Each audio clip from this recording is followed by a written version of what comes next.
ஏசாயாவுடைய புத்தகம் 6வது அதிகாரத்தை நீங்க வாசித்து பாருங்க. முதலாவது அவனுடைய தரிசனம் மேல் நோக்கிய தரிசனமாக இருந்தது. மேல் நோக்கிய தரிசனம். ஆண்டவருக்குள்ளே வரும் பொழுது இந்த காரியத்தை தான் நாங்கள் செய்ய வேண்டும் என்பதாக வேதம் சொல்லுது. உசியா ராஜாவுடைய வாழ்க்கையை நாங்கள் நன்றாக கவனித்தோம். ஆனால் நாங்கள் இப்பொழுது தேவன் என்ன சொல்றாங்க, பிரசங்கம் பண்ணும் பொழுது அல்லது வேதம் படிப்பு நடக்கும் பொழுது அல்லது இந்த ஆலயத்திலே கர்த்தருடைய காரியங்களை ஊழியக்காரர்கள் செய்யும் பொழுது தேவனுடைய பிரசன்னம் இதில் இறங்குகிறது. மறந்து போகாதீங்க. உங்கள் மத்தியிலே தேவ ஆவியானவர் அசைவாடுகிறதுக்கு வர்றார், அதை மறந்து போகாதீங்க. ஆகவே முதலாவது நீங்க கவனிக்கிறது தேவனுடைய மெய் நோக்கிய பிரசன்னம், தேவனுடைய தரிசனம். அதைத்தான் ஏசாயா கண்டார். உசியா ராஜா மரணமடைந்த அந்த நாட்களில கர்த்தருடைய தரிசனத்தை அவன் கண்டான். கேருபீன்கள் அவருடைய வஸ்திர தொங்கலினால் அந்த ஆலயம் நிரம்பி வழிகிறது. அந்த காரியத்தை நீங்கள் சரியாக அவதானித்து காண முடியாவிட்டால் உபவாசித்து ஜெபம் பண்ண தொடங்கும். கர்த்தருடைய பிரசன்னத்தை அறியாத எத்தனையோ மக்கள் இன்றைக்கு சபைகளில் உட்கார்ந்து கொண்டிருக்கிறாங்க. அல்லேலூயா போடுறாங்க, துதிக்கிறாங்க, பாடுறாங்க, அந்நிய பாஷைகள்ல கூட பேசுறாங்க. ஆனா கர்த்தருடைய பிரசன்னத்தை ஒரு நாளும் வாழ்க்கையில கண்டதில்லை. முதலாவது தேவனுடைய பிரசன்னம் என்ன என்கிறதை நீங்க அறிந்து கொள்ள வேண்டியது அவசியம். தனிப்பட்ட முறையிலே போய் தேவனுடைய பாதத்திலே உட்காராத ஒரு மனுஷன் சபையில வந்து உட்கார்ந்தாப்புல தேவனுடைய பிரசன்னத்தை அறிந்து கொள்ள முடியாது. அறையிலே ஆடித்தான் அம்பலத்தில் ஆடணும்னு சொல்லுவாங்க இல்லையா? முதல்ல நீங்க தனிய உங்களுடைய வீட்டிலே மணிக்கணக்காக கர்த்தருடைய பாதத்திலே அமராவிட்டால் கர்த்தர் யார் என்கிறது எங்களுக்கு தெரியாது. நான் அடிக்கடி சொல்லுகிறதான விஷயம், ராத்திரியெல்லாம் எனக்கு தூக்கம் இல்லை. காலையில் எழுப்பி நான் வந்துடுவேன், ஊழியத்துக்கு போயிடுவேன். ராராவா ஆண்டவருடைய சமூகத்திலே இருப்பேன். ஒரு டீ ஒன்று ஊத்துறது, குடிக்கிறது. இந்த மனைவி நல்லா தூங்கிட்டு இருப்பாங்க புரட்டு விட்டு. இந்த சத்தம் கேட்டோன்னு, அப்பா எனக்கும் ஒரு டீ. தூங்கலையா? இப்பதான் இந்த சத்தத்துக்கு முடிச்சேன். நீங்க இன்னும் தூங்கலையா? 2 பேரும் டீ அடிச்சுட்டு திரும்ப அவங்க தூங்குவாங்க. திரும்ப நான் உட்கார்ந்துக்கிட்டு தேவனை பேசிக்கொண்டிருக்கேன். அருமையான தேவனுடைய பிள்ளைகளை, ஒரு விஷயத்தை நான் சொல்றோம். என்ன ராராவா ஜெபிக்கிற அப்படின்னு கேட்பீங்க. உதாரணமாக பாஸ்டர் அகில் இந்த ஆலயத்தில் தலைமை போதுகிறார். அவர் தான். அவருக்கு ஒரு மனைவி, 2 பிள்ளைகள். சரியா? சபையார் என்கிறதான முறையில் என்னுடைய ஆசாரியனுக்காக, என்னுடைய ஊழியக்காரனுக்காக நான் ஜெபிக்கிறேன்னு சொல்லி உட்கார்ந்தீங்கன்னு சொன்னா, பாஸ்டருக்காக நீங்க ஜெபிக்கிறதுக்கு எத்தனை நிமிஷம் போகும்? சாதாரணமாக சொல்லுவோம், பார்ப்போம். எத்தனை நிமிஷம்? ஆண்டவரை ஆசீர்வதி, மனைவி ஆசீர்வாதம், பிள்ளைகள் ஆசீர்வாதம், எல்லாத்தையும் ஆசீர்வாதம் அப்படின்னு முடிக்கிற ஜெபம் இல்லை. அவர் பண்றதான பாடு, அவருக்கு தேவைகள், அவருக்கு காலில் வருத்தம். என்னுடைய மருமகன் எங்கேயோ அனுப்புனாரு, அந்த எண்ணெயை பூசி கூட இன்னும் வீங்கிட்டு கால். நேற்று முந்தினாலும் கேட்டுக்கிட்டு இருந்தாங்க 2 பேரும். அவங்க சரியான கஷ்டப்பாடு பண்றாங்க. அந்த பைக்கை உதைக்கிறதுக்கு இன்னொரு ஆள் கூலி கொடுத்து தான் கூப்பிட்டு வரணும். எங்கள் வீட்டு முன்னுக்கு உதைக்கிற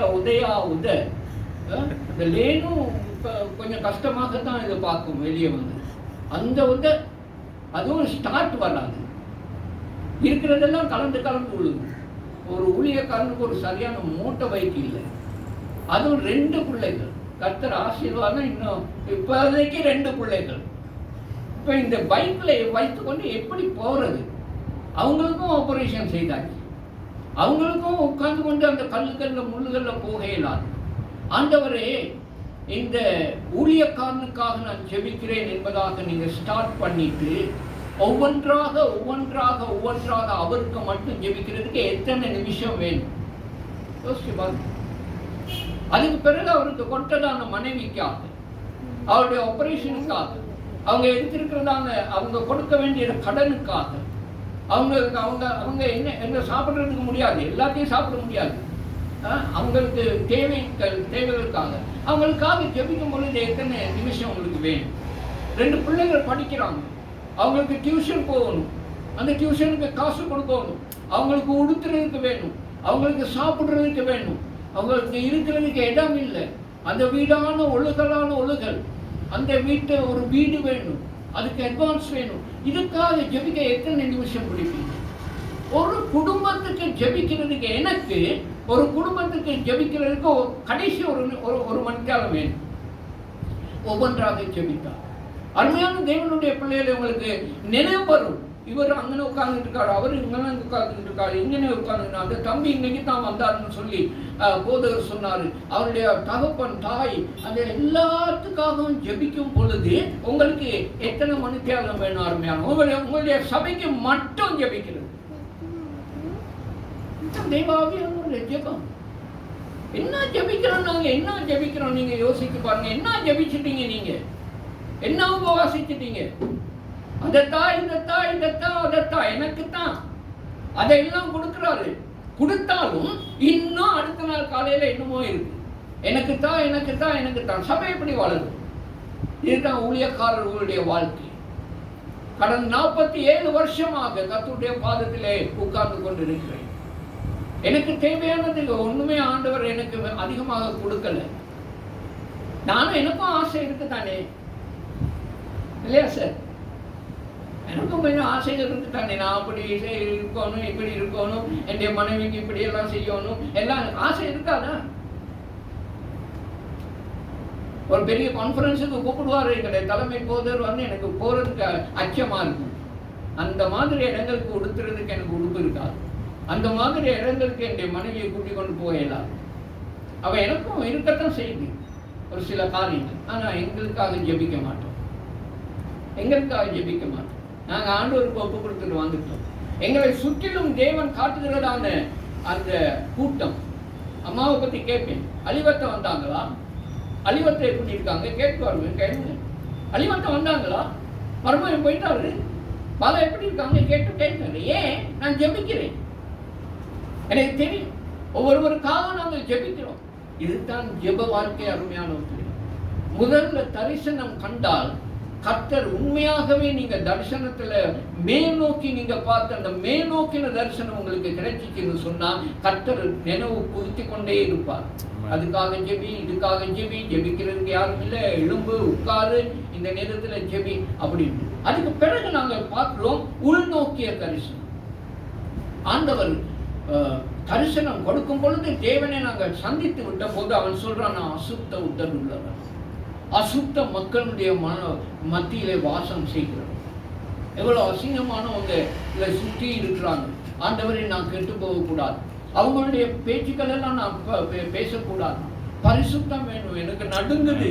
சங்கீதம் 96:9 பரிசுத்த அலங்காரத்துடனே கர்த்தரை நான் தொழுது கொள்ள வேண்டும். அந்த பரிசுத்தம் எனக்குள்ள வரணும் சுவாமி. இந்த காரியங்கள் எல்லாம் காணும் பொழுது நானும் இழுபட்டு போறேன் சுவாமி. எனக்கு தெரியாம அந்த பேச்சுக்கள் எல்லாம் எனக்குள்ளேயும் வருது சுவாமி. அவங்களுக்கு கோபம் போகக்குள்ள எனக்கும் கோபம் வருது சுவாமி. உங்களுக்கு தெரியாத காரியங்கள், நீங்க உங்களுக்கு அருவருப்பான காரியங்கள் எனக்குள்ள நிறைஞ்சு இருக்கு சுவாமி. அசுத்த உதடுகள் உள்ளவன் அசுத்த ஜனங்களின் மத்தியில வாசம் செய்கிறேன், மன்னிச்சிருங்க சுவாமின்னு கதறுகிறான் இந்த ஏசாயா. அவன் ஒரு தீர்க்கதரிசி. பாருங்க, அந்த தீர்க்க தரிசனத்துல எவ்வளவு பெரிய ஊழியங்களை செய்தவன். ஆனாலும் இன்றைக்கு கர்த்தருடைய தரிசனம், உசியா ராஜா இந்த விதமாக மரணம் அடைந்து விட்டான். ஊரே கலங்கி தவிக்குது. தனியாக ஆலயத்துக்குள்ள வந்தவுடனே தேவன் அந்த தனி மனுஷனை சந்திக்கிறார். மேல் நோக்கிய தரிசனம், உள் நோக்கிய தரிசனம் தான் முதலாவது திருந்தோம். ஆண்டவரே, நான் என்னுடைய ஜீவியத்தை உமக்கு ஒப்புக் கொடுக்கிறேன் சொல்லும் பொழுது கர்த்தர் உங்களை ஆசீர்வதிக்க தொடங்குவார். அப்பந்தான் சொல்லுவார், நான் உன்னுடைய நடுவில் இருக்கிறேன், ஆக்கின எல்லாத்தையும் அப்படி தீர்வேன், நான் இனிமேல் தீங்கு உனக்கு வராது.